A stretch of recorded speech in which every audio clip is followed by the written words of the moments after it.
Coretta Express in Weber City offers a tremendous menu of authentic Mexican cuisine at a great price. La Coretta proudly supports Blue Devil sports, and they're open 7 days a week, even until 10 p.m. every night except Sunday. So dine in with them today or give them a call at 276-386-7000 for call-in orders. Again, that's 276-386-7000. And they're located next to Weber City Drug on U.S. Highway 23 in Weber City. And we're back here, 93-69. Gate City with an impressive win. Great varsity. The varsity sweeps Science Hill, and they did it in double digits. Say that again, Joe. The Gate City sweeps Science Hill out of the city. Again, the varsity takes care of business. The girls, the boys, a great performance as Mr. Ferguson. We're going to turn him loose on the crowd. See if you can bring us maybe like a... I'm going to find out who the official's names are. Yes, there's some Science Hill people trying to blame this 30-point loss on the officials. I'm not really sure where you go with that, but if we look at the offensive totals for tonight, we got Bradley Dean with 39. Zach Irvin with 40. Again, back and forth. But again, we're going to total up the number of threes here in just a minute. But again, the scoring. Of course, everybody else, a lot of guys got in the game, and great to see him score. But what about the rebounds and steals? Well, Gate City had 25 rebounds compared to 20 for Science Hill.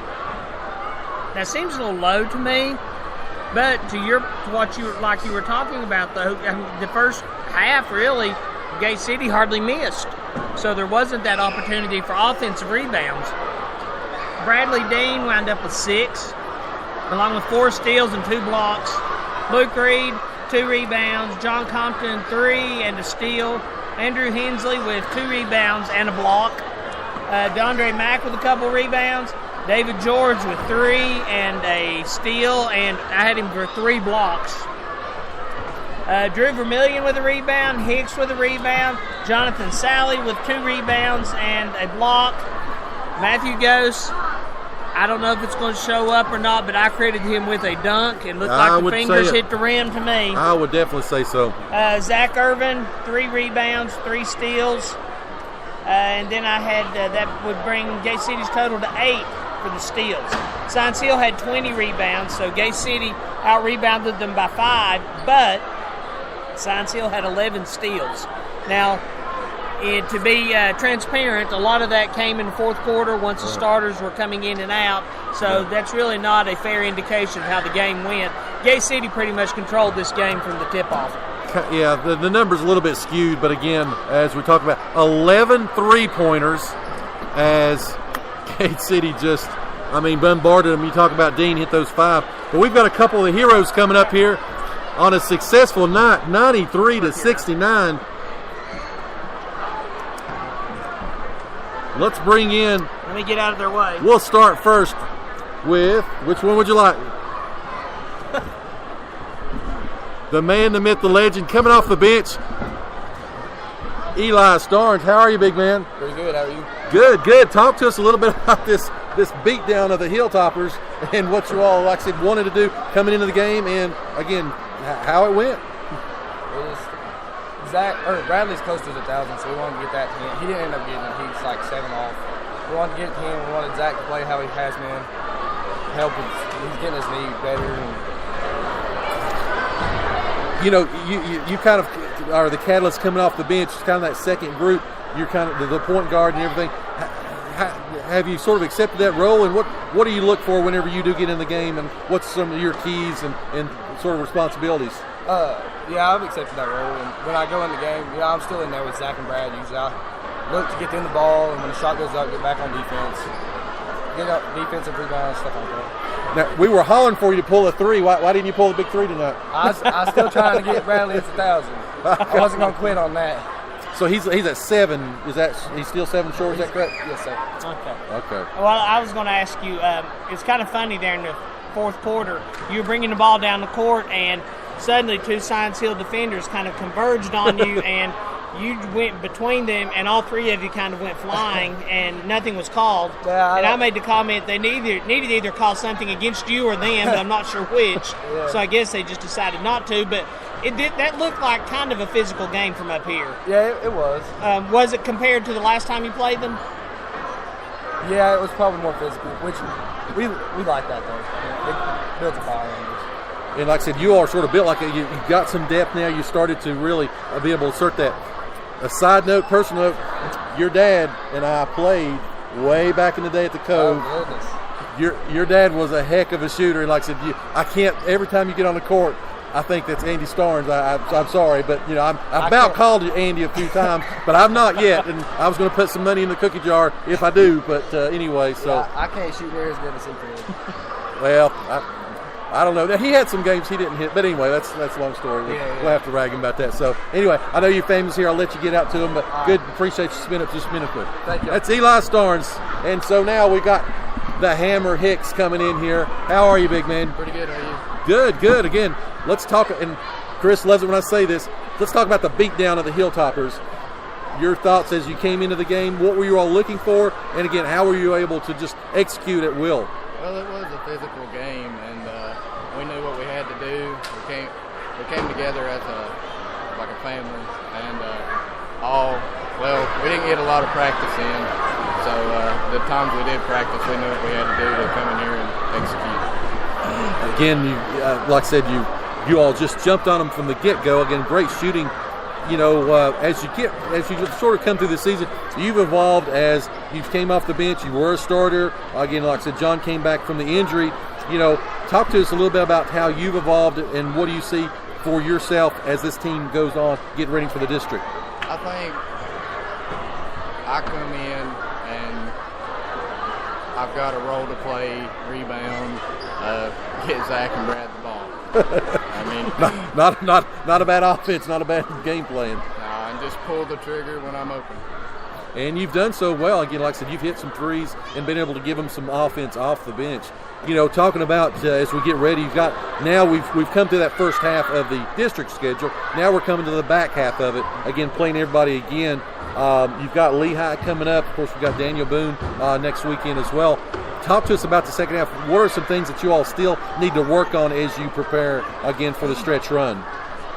I think we need to come together a little bit more, and that's pretty much it. As long as we play together as a family, we'll be all right. Well, looking outside, kind of from a distance, it looks like you guys are beginning to do that. The bench is becoming a whole lot stronger. More people are starting to score. It looks like you're not becoming quite as dependent on the Dean Irvin show. Looks like you all are starting to really gel together. I think you're playing a lot better now than you were at the start of the season. Yeah. And again, the teams you played, you take a look at the Arby's and the quality of the teams you played, and then of course, you go on the road, you go up the road and you take on a good Grayson County team. You've got Cleveland, Tennessee coming up. That's done nothing but prepare you all. So what are the expectations? What's the goal for this team as we get towards the end of the season? Get another chip. Another chip. That's what it's about. So, again, appreciate you spending just a few minutes with us. I know we'll let you get dressed and get out of here. Get you enjoy your Saturday nights here after the beatdown. Chris, as you love it, the beatdown of the Hilltoppers. Science Hill is just one school that as a job as being a graduate and I work in the Kingsport schools, I don't know anyone that works there that likes Science Hill. So from the bottom of our hearts, we really appreciate tonight. So, and then again, the NC-17 version of their podcast will be out later whenever there'll be probably some language not suitable for the young people. But anyway, long story. Appreciate you, big man. Thank you. All righty, so we'll take a quick break. We'll come back here. We'll wrap things up here from a victorious Gate City Middle School Gymnasium. Again, 93-69. The lambasting. Another word. Like to throw that word out again. The girls. What do you say about the girls? Lambasting. 60-46, and it wasn't that close. Again, they led by 20. Just a couple minutes left in the game. Honestly, Joe, I think I enjoyed the girls' game more simply because it was unexpected. I think. The boys. I expected the boys to win big, not necessarily by 30 points. Right. But the girls.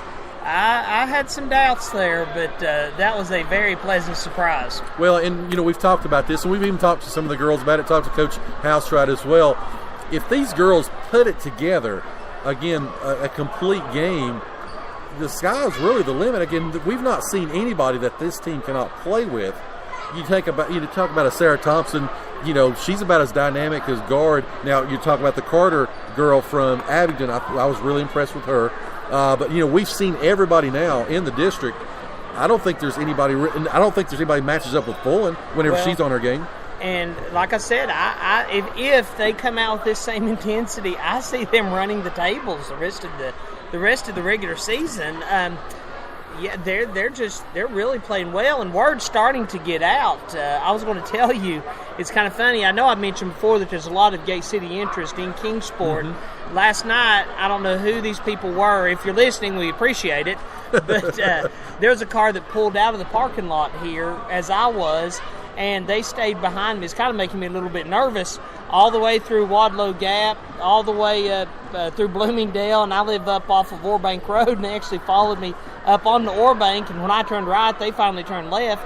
So people from even that far out are starting to come in to support the Blue Devils, and I think that's really exciting. Again, the fever pitch that was last year's championship run for the boys, again, starting to build some momentum. This is a game that you would see last year. You'd see, again, Gate City's core players shooting well, being able to pretty much do what they wanted to, role players stepping up. And again, the girls, this kind of is reminiscent of a run they made just a few years ago. So again, great news for them and a great night for Gate City. For months we've talked, well, I say months, it seems like it's been that long. For a month, we've talked about how a third shooter needs to step up. And what I like about what I'm seeing is there's not a third shooter. No. There's 3 or 4 every game that are stepping up now, and that is exactly what you need. This team's exciting to watch. And, with, talking about the give and goes, there's in the fourth quarter, one time really came out to me. Dean had an open 3, but he passed off and he threw it to Vermillion, which passed it across to Compton. Compton passed it back across to Dean, and Dean was wide open again, and he pulled the trigger. So he even though he passed up, he even got a better shot at a better angle and made that 3. Well, they're getting away from the whole isolation idea. Right. This is 2 games now. There's a few seconds of it tonight, but nothing like we have been seeing. And I think the boys are beginning to realize they play better ball as a result of that. If they continue to do that, this Gate City team, again, could be making another run. So, 93-69. Final thoughts as we wrap up shop. Who's next? Bring on East, bring on Lehigh. Let's get it done. A few days off now. Again, we've been kind of at that pretty myriad pace, three games a week. Of course, the boys again finished that 7 out of 10 days. So now they've got a chance to breathe a little bit. Again, it's the longest layoff that Gate City will have for the boys. 6 days. 6 days as the remainder of the season. Again, as we get into the end of January into February, of course, you never know with snow and weather what may happen. But anyway, so next broadcast will be from Sullivan East High School. The girls will be in action again. We'll be over there with them and broadcast. I think the start time for the JV game may be 6 o'clock. The girls will follow. So if that's true, again, we'll probably be on the air maybe around 7 o'clock. But we may even get over there a little bit earlier. Maybe even call the girls. Don't know. But the JV game. My schedule's wide open. So then we'll be at Lehigh on Friday night. Again, back in conference for just one night. Then we come back home again. Homecoming here at Gate City High School. We'll be on that Saturday night. Daniel Boone. Do you have your tux reserved? I do. Actually, I do. Okay. So, I'm looking to, really step it up this year for homecoming. But we need to find you a date.